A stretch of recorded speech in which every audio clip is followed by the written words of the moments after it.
that there were at least a half a dozen witnesses who happened to be black who corroborated Darren Wilson's version of what happened, which is that Michael Brown charged him in the car and then left, ran away, and then came back charging him again. So the issue of whether or not the hands were even up is dubious at best. And I try to tell that to Don Lemon on CNN, and I told him that not even an OJ juror would convict Darren Wilson. We're back now live in Ferguson. A grand jury is already hearing testimony in the case, but we may not know until mid-October if charges will be filed against Officer Darren Wilson. Joining me now is Larry Elder. He's the host of The Larry Elder Show and the author of Dear Father, Dear Son, and Van Jones is a co-host of CNN's Crossfire.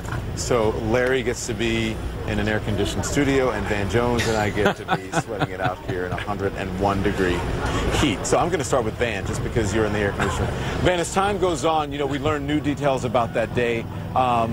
Today we learned that the Officer Wilson, may have had a swollen face after the incident at the police car. Do you think the charges will ultimately be filed? And as you know, the grand jury ultimately filed no charges. The feds came in, found that Darren Wilson did not violate Michael Brown's civil rights.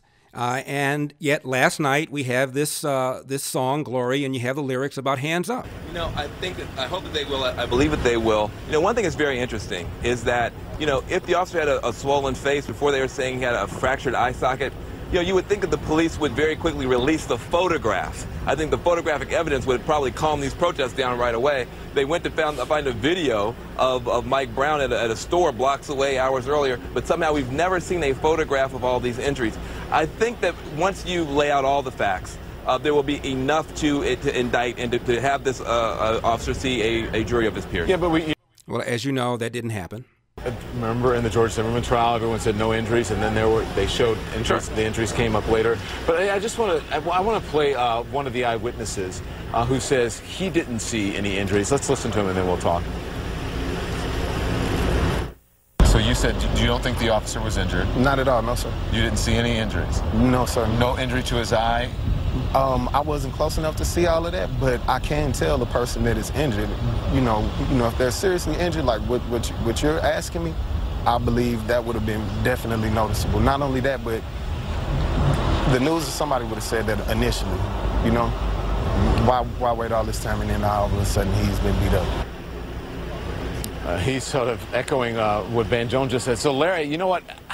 I have to say this. I thought this was very interesting. You said not even an OJ jury would convict Officer Wilson. I mean, should he at least be What's so striking about that? charged? Well, I think he will be charged. I think Van is right. I think the politics will compel a charge, but I think the law and the facts will compel an acquittal. You have witnesses that appear to be unreliable. You already have witnesses that are altering their testimony. The key witness is this guy, Dorian Johnson, who was with him. He's already now conceded that he didn't tell the investigators about the robbery at the convenience store 10 minutes earlier. Oh, I just forgot that.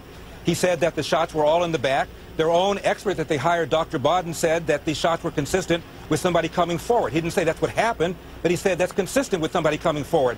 When that guy says that on the defense, on the jury stand, and I'm doing that cross-examination, the case is now gone supernova. It's over. When you have your own witness saying that the forensic evidence is consistent with the guy charging him, it's done. But I think the pressure will be You the think file. it's over? When you have You a think jury the in the room, they're going to find not guilty.